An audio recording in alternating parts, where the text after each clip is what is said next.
Hello everyone, a very warm welcome to bankers great. आज हम session में देखने वाले हैं कि complete recruitment process SBI CBO का होता क्या है। एलिजिबिलिटी क्राइटेरिया हम एक बार देख चुके, बट इन ब्रीफ अभी देखने वाले। एग्जाम पैटर्न क्या होता है, स्क्रीनिंग क्या होता है, डॉक्यूमेंट्स कौन से चाहिए, अपलोड क्या करना है, सारा चीजें आज हम डिटेल में देखने वाले हैं। सो दैट कि आप अपकमिंग मिस्टेक या फॉर्म फिलअप के टाइम या प्रिपरेशन के टाइम या फिर स्क्रीनिंग के टाइम पर आप लोगों के साथ ऐसा कुछ ना हो जिससे आपका रिजेक्शन हो जाए कैंडिडेचर, राइट। बैच स्टार्ट करें उससे पहले जिसने अभी तक बैच में एनरोल नहीं करा है और प्रिपरेशन करना चाहते हो और एलिजिबल हो फॉर एसबीआई सीबीओ, तो आप बैच में एनरोल कर सकते हो। बैच में एनरोल करने के लिए आप लोगों को व्हाट्सएप करना है। फुल कोर्स जैसा कि आप लोगों को पता है is available as a launching offer at 1799 only. Complete course से live classes, recorded videos available रहते हैं, पीडीएफ्स, टेस्ट सीरीज जिसमें डिस्क्रिप्टिव का टेस्ट सीरीज भी है जो रियल बेस्ड एग्जाम के पैटर्न पर रहता है, इंटरव्यू प्रिपरेशंस भी है। All of this is available at 1799 only. So यहां पर आप लोगों को एनरोल करने के लिए व्हाट्सएप करना है। ऑफर वैलिड है टिल 6 अक्टूबर। अभी अपन ने 5 अक्टूबर बोला था, but let it be Sunday तक अगर आप इस वीडियो को देख रहे हो तो आप 1799 में फुल बैच में एनरोल कर सकते हो। बैच स्टार्ट हो चुका है 1 अक्टूबर से। ध्यान दीजिएगा, जब भी वीडियो को देख रहे हो व्हाट्सएप करके आप लोगों को एनरोल करना है। व्हाट्सएप पर अपना मेल आईडी फॉरवर्ड करना, बैच का नाम फॉरवर्ड करना, and team will help you out with a manual payment process. ध्यान दीजिएगा, ठीक है। So let's start the session. Recruitment process overview for SBI CBO, पूरा कंप्लीट डिटेल्स समझ लो एक बार, ताकि आप लोगों को जब प्रिपरेशन करते तो लेटर ऑन प्रॉब्लम ना आए, है ना। प्रिपरेशन एक कंप्लीट रोड मैप पर स्टार्ट कर पाओ, ये बहुत मैटर करता है। प्रीवियसली आप लोग प्रिपेयर कर चुके हो तो भी एक बार ढंग से समझ लेना डॉक्यूमेंट्स क्या क्या रिक्वायर्ड होते हो सकता है आपको स्क्रीनिंग में रिजेक्ट कर दिया हो सकता है कि आपको इंटरव्यू वाले स्टेज पर कम मार्क्स देकर फेल कर दिया हो, ठीक है।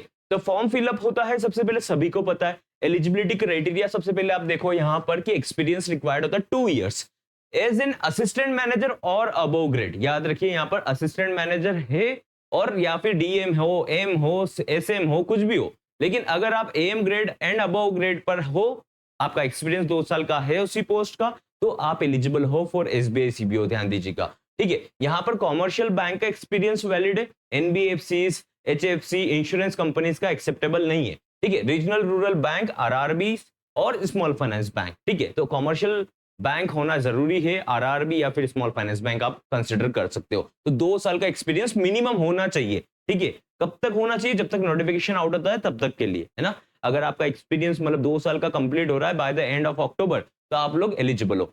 नोटिफिकेशन कब आउट होगा, तो हम लोग ने पहले भी देख रखा है दैट आपकी एग्जामिनेशन के हाई चांसेस रहते हैं जनवरी में शेड्यूल हो जाए, अक्टूबर एंड या नवंबर एंड में आप लोगों की नोटिफिकेशन आने के चांसेस पूरे। और ये कंसिस्टेंट रिक्रूटमेंट प्रोसेस होता है इसमें जो कंसिडर कर रहा है ईयर ऑन ईयर जो कंडक्ट कर रहा है ना। तो आप लोगों को ध्यान रखना है दैट इसका पहले से प्रिपरेशन करने का एक एडवांटेज हमेशा मिलेगा। कभी भी नोटिफिकेशन आता है उसके बाद प्रिपरेशन स्टार्ट करते हैं और उससे पहले से प्रिपेयर्ड रहते हैं, दोनों में बहुत डिफरेंस रहता है। अभी आप डेप्थ में पढ़ोगे, फिर एकदम अपर लेवल पर पढ़ोगे, फिर सेंस बनता नहीं। दैट इज वाई अभी आप लोगों को ऑफर दिया गया है सो दैट कि आप अर्ली प्रिपरेशन स्टार्ट कर पाओ, है ना। दैट इज वाई ओनली आप लोगों के लिए ऑफर अवेलेबल है, लेकिन 6 अक्टूबर के बाद ऑब्वियसली उसका प्राइस इंक्रीज हो जाएगा। एज लिमिट की बात कर रहे हैं तो 30 years for unreserved category, OBC के लिए 3 इयर्स का एडवांटेज रहता है, 5 इयर्स का एससी एसटी एंड पीडब्ल्यूडी के लिए आप लोगों को सभी का पता रहेगा, एससी एसटी ओबीसी अनरिजर्व के लिए क्या क्या क्राइटेरियाज रहता है, ठीक है। अब अगर हम बात करें यहाँ पर तो देखो सबसे पहले फॉर्म फिलअप होता है, तो यहाँ पर आप लोगों से ब्रीफ में बायोडाटा का फॉर्म अपलोड कराया जाता है जिसमें आपका रोल्स एंड रिस्पॉन्सिबिलिटीज मेंशन रहता है। तो अगर आप किसी ऑपरेशन प्रोफाइल पर हो और थर्ड पार्टी प्रोडक्ट को क्रॉस सेल करते हो, जो भी क्रॉस सेलिंग का पार्ट रहता है वो यहाँ पर मेंशन करना चाहिए। क्या होता है इसके बाद में वो मैं अभी बताने वाला हूँ। जॉब प्रोफाइल लेटर बहुत जरूरी होता है, एक बहुत इंपॉर्टेंट डॉक्यूमेंट है जो एक एसबीआई सीबीओ बहुत रिजिड रहता है कि ये डॉक्यूमेंट अगर आप प्रोड्यूस नहीं करेंगे तो आपको हमेशा परेशान करा जाएगा। चाहे आप लोगों का सिलेक्शन हो चुका तो भी आप लोगों ने अगर इसको प्रोड्यूस नहीं कर रखा है तो आपको प्रॉब्लम आएगी ही आएगी। दैट्स व्हाई इस जॉब प्रोफाइल लेटर के बारे में भी एक सेपरेट वीडियो आएगा जहां पर आप लोगों का इसका पूरा फॉर्मेट और कैसे अप्लाई करके रखना है, जब नोटिफिकेशन आउट हो तब तक ये पीडीएफ आप लोगों के पास आ जाना चाहिए, राइट। लेटेस्ट सैलरी स्लिप्स आप लोगों के पास हो जाएगा। पुराना आप जॉब नहीं कर रहे हो, वर्किंग नहीं हो, तो आप लोग पुराना सैलरी स्लिप लगा सकते हो। एक्सपीरियंस लेटर मैंडेटरी होता है, आप लोग इसके प्लेस पर अभी के लिए ऑफर लेटर भी लगा सकते हो अगर आपका इंस्टीट्यूशन नहीं देता है।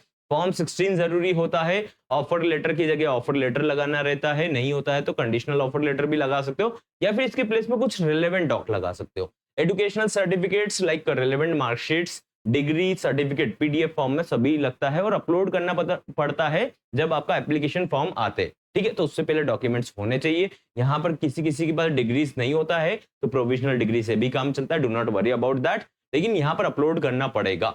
बायोडाटा फॉर्म को कैसे फिलअप करना है वो इंटरनली हम लोग बहुत अच्छे से देखेंगे, क्योंकि यहाँ से ही आप लोगों का स्क्रीनिंग का क्राइटेरियाज को डिसाइड करते हैं। स्क्रीनिंग कमेटी जब डिसाइड करती है ना कि आपके पास रिलेवेंट एक्सपीरियंस है या नहीं, तो इसी के बेसिस पर करती है।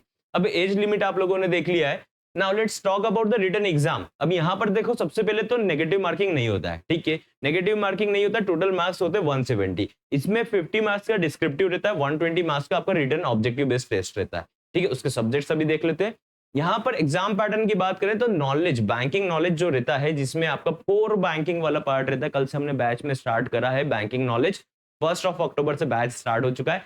डेप्थ में पढ़ रहे हैं, आप लोगों ने एनरोल नहीं करा तो व्हाट्सएप करके पहले एनरोल कीजिएगा, सो दैट कि आप लोग अच्छा प्रिपरेशन कर पाए। एग्जामिनेशन का मॉड्यूल समझना, और अगर आप इसके एलिजिबिलिटी क्राइटेरिया पर मेट होते हो तो अर्ली प्रिपरेशन कीजिएगा, अच्छे से प्रिपेयर कीजिएगा, है ना।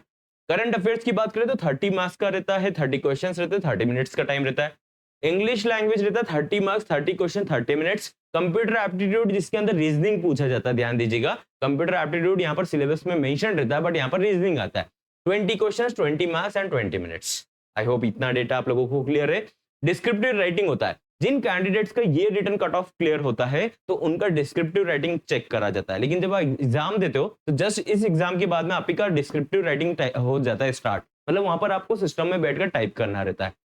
बैच के अंदर डिस्क्रिप्टिव राइटिंग की क्लासेस के साथ में टेस्ट भी इंक्लूडेड रहेगा, सो दैट कि आपकी प्रिपरेशन बूस्टअप हो पाए। डिस्क्रिप्टिव राइटिंग टाइप करना, बहुत सारे कैंडिडेट्स का इंग्लिश अच्छा नहीं होता है, बहुत सारे कैंडिडेट्स का अच्छा भी होता है तो उनका राइटिंग अच्छा नहीं होता, मतलब कहाँ पर कॉमा आना है, कहाँ पे पंक्चुएशन आना है, कैसे फ्रेम करना है सेंटेंसेस को, कैसे प्रॉपर वर्ड्स में लिखना है। तो यहाँ पर है ना, डिस्क्रिप्टिव राइटिंग में एक लेटर और एक ऐसे आता है आप लोगों को, जो दोनों मिलकर आपका 50 मार्क्स का रहता है। टोटल अलॉटेड टाइम आपको 30 मिनट्स का इस पे सेपरेट रहता है। इस एग्जाम को क्रैक करते हो, मतलब आपके रिटर्न के मार्क्स कैलकुलेट होते हैं, इस पे आपका सिलेक्शन होता है तो आपका डिस्क्रिप्टिव चेक होता है, अदरवाइज डिस्क्रिप्टिव चेक नहीं होता है, स्क्रीनिंग होता है। फिर इसके बाद अगर सपोज करते हैं आपने ये पूरा स्टेज क्लियर कर लिया, आपने कट ऑफ से ज्यादा नंबर लेकर आ गए, तो फिर क्या होता है आप लोगों का यहाँ पर स्क्रीनिंग होता है। स्क्रीनिंग किसके बेसिस पर होता है गाइस? जो आपने डॉक्यूमेंट्स अपलोड करे ना, जो अभी मैं बताने वाला था, वहां पर उन डॉक्यूमेंट्स के बेसिस पर दे आइडेंटिफाई यूजुअली कि आप एलिजिबल हो या नहीं हो। बहुत सारे इंश्योरेंस फील्ड के कैंडिडेट्स भी होते हैं, या फिर बहुत सारे कैंडिडेट्स क्या करते हैं, टेलर प्रोफाइल का अपलोड कर देते हैं डायरेक्ट बायोडाटा फॉर्म, तो वहां पर उनका एलिजिबिलिटी क्राइटेरिया मेट नहीं होता है, बिकॉज पब्लिक सेक्टर बैंक्स में टेलर प्रोफाइल को एज ए क्लर्क कंसिडर करा जाता है, और ये रिक्रूटमेंट जो है वो क्लर्क के एक्सपीरियंस के बेसिस पर नहीं है। तो टेलर प्रोफाइल वाले भी बहुत बार सिलेक्ट होते हैं, but condition is they have mentioned cross sells और अदर वाला रिलेवेंट डिटेल्स जो रहता है, जो वो डे टू डे करते हैं in their job profile letter, जब जाकर वो चीजें कंसिडर करी जाती है, ठीक है। तो यहाँ पर आप लोगों का स्क्रीनिंग होता है, बहुत सारे कैंडिडेट्स स्क्रीनिंग में रिजेक्ट होते हैं बिकॉज वो जॉब प्रोफाइल लेटर अपलोड नहीं करते, या फिर जॉब प्रोफाइल लेटर नहीं भी करते तो उससे रिलेवेंट डॉक भी नहीं करते कि जहां पर हम ऑफर लेटर दिखा पाए, कुछ भी डॉक्यूमेंट दिखा पाए जो हमारे लिए जरूरी है। यहाँ पर स्क्रीनिंग में कैंडिडेट्स रिजेक्ट होते हैं।